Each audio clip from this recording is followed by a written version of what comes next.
Hi everyone, just want to do another quick update.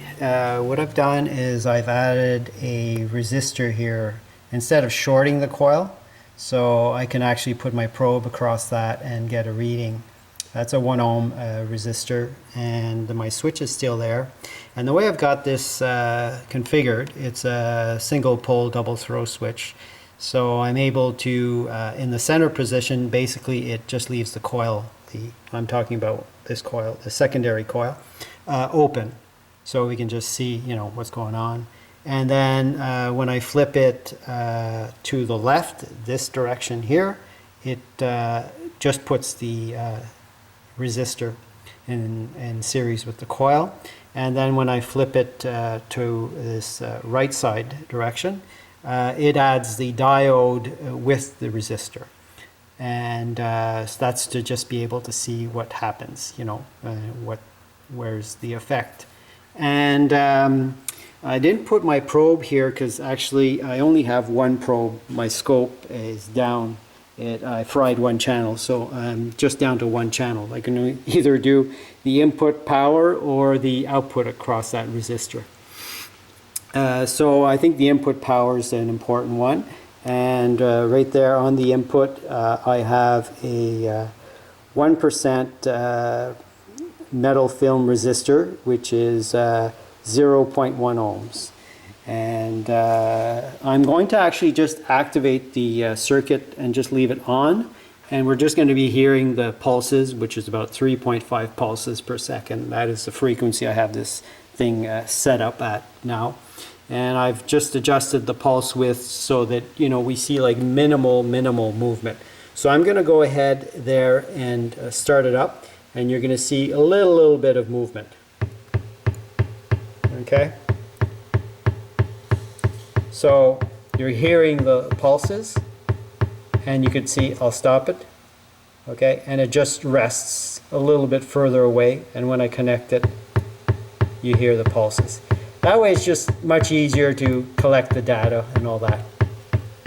So now if we look at, this is basically the current across our current sensing resistor, and that is the input going there. So 100 millivolts is the input at this time. And what I'll do now is activate the resistor only. So let me see here this side, and I'll let that. Okay, so now the resistor is activated only, and if we look at our input, well, to be fair, actually I got to line this up here. I'll line up the inductors. Maybe we'll start over again. So I'll just line up the inductors here so that we don't have a variation in inductance. So now you see they're lined up. That is our input. So it's gone down a little bit, just a tad. Okay, so that's with the secondary coil open. Okay, so now we add the resistor, and you can hear the pulses have gone down. They're smaller, they're not as strong. And now if we look at our current, the current has gone up. So we now have 120 millivolts on our current sensing resistor. So obviously adding a resistor is not the way to go. So now we're going to add the diode and the resistor together.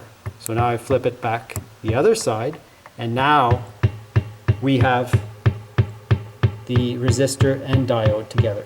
And now you can hear the pulses are very strong.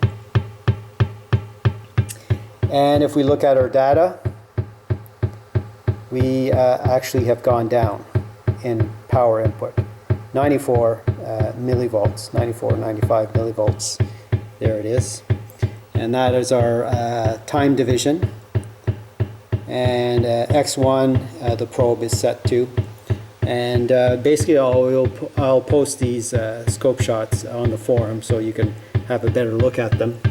They're not that great looking in the video. So that is that. And now I'll just open the coil, and I'll turn off my power, and I'm going to add now my diode here on the input.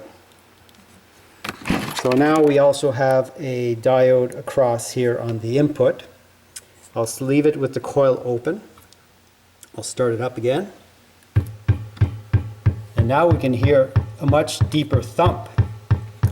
And if you look, that is where, when I stop it, that's where the wheel aligns itself. But as soon as I connect it, it draws it right to the center. So you can tell right away that the pulses are stronger, and you can see the movement, the kickback. So adding that diode really increases the magnetic field of the primary. So now let's look at our power input, and that's what our power input is. Now I'll just realign that as well to have that lined up the same way. That is our power input. So our power input has gone down. Okay, we're at about 75 millivolts. That is the pulse there. Okay, so now we're going to add the resistor. So listen, it's gone down now. There is no strong magnetic field happening at this time because it's being dissipated in that resistor through the secondary. And if we look at our input power, it's gone up. So we're at 92 millivolts, and that's what the pulse looks like. Okay, so now we'll flip it back, and we're going to go with the diode and resistor.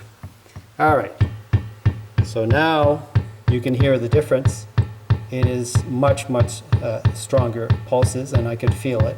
And you can actually, if I let go of it, you'll see the movements. Okay, so we now look at our data, and we're back down exactly to 75 millivolts. We have not consumed any power from the input, and we're dissipating power across that 1 ohm resistor.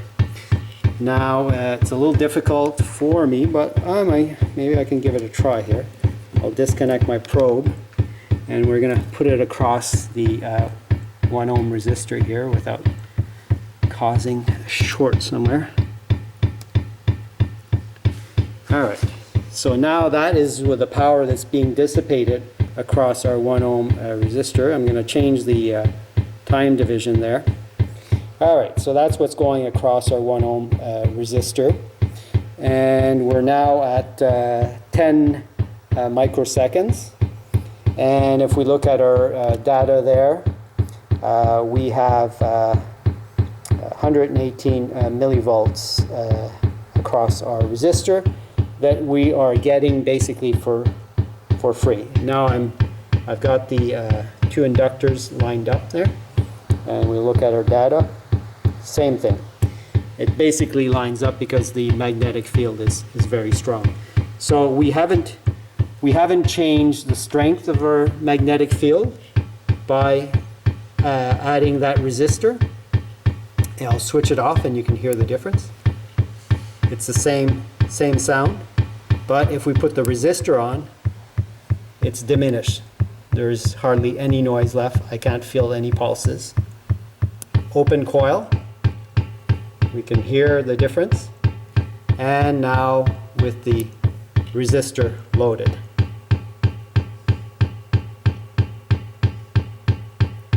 And that is our power being dissipated across our resistor.